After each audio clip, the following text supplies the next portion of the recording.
Dustin Poirier and Max Holloway, this is a rematch, but these guys are two completely different fighters. I mean, I guess it's on paper that Poirier has the win over Holloway, but I don't think it's this like grudge match or anything. You know, it was so early in their careers, but sure, it's one that Max does want to get back.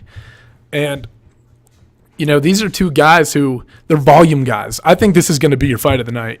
I was going to save the prediction for later, but I don't think there's any reason to like deny that this has potential to be the most exciting fight on the card just by the nature of these two styles.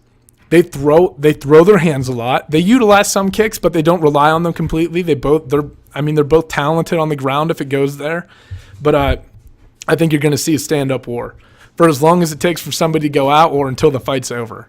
You're going to see a lot of volume thrown in this fight, and it's all going to be like, you know, Poirier's a southpaw, and if you want, it's going to be a battle of footwork, right? Like who's cutting the better angles to land the shots, and you can talk about, you know, Dustin's wins over Justin Gaethje, and Dustin's wins over Eddie Alvarez, and Dustin's win over who else did he just beat? Anyway, regardless, good wins, all great wins, and all against some of the top lightweights in the world. But I don't think any of them have the fluidity and the understanding of footwork and the ability to roll with punches and change angles and constantly apply pressure that Max does. I think they have the ability to do it, but I think the way that Max does it is smooth, and he's very rarely caught out of position on things. You know, he's a master. He's a master at this. I do think Dustin's going to have a little bit of size, which does matter. I think he's more accustomed to this weight class. I think Max probably belongs at 155. I think he's too big for 145, but, you know, Poirier's been here for some time now. He's settled in. He's got the weight cut figured out. He looks good at 155, right?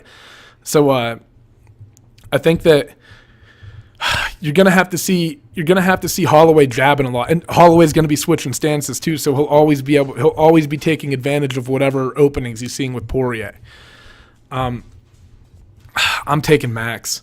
I mean, I think this is a great fucking fight, and like I said, I think this is your fight of the night, regardless of just they're gonna throw so many goddamn punches, and it's gonna be nonstop violence. I think, but I just think that Max, there's this smoothness and, you know, an aggressiveness and a controlled anger to the way that he does things, and it's impressive to watch. The way Ortega's very smooth on his feet, and like if you look at that fight, it was just Holloway always had the upper hand. I think Ortega had like a good third round, but Max is just and here's another thing is like Max is always able to dictate the pace. Always. His cardio, he's not going to get fucking tired, and I think you're going to see him look even better at 155 than he did at 145. And this is an exciting fight, man. I mean, the winner is likely going to go on to fight Khabib. And Holloway Khabib or Dustin Khabib is a great fucking fight. You know, you got two guys who apply pressure and volume. So it's not like one of the problems that I think I had so much confidence in Conor going into that fight. But one of the problems with Conor is he's a sniper. And, you know, he's one of those guys who it's like that one-shot power and it does something that rocks you when he capitalizes on it. But, you know, he doesn't throw it necessarily a ton of volume. I mean, you've seen him do it, but it exhausts him.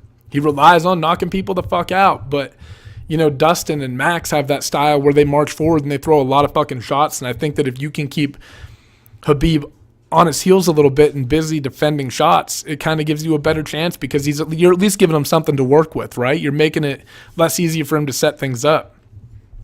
So, I don't know. I think either one of these guys will make a great fight against Khabib. I just think that Holloway is going to be able to overcome him.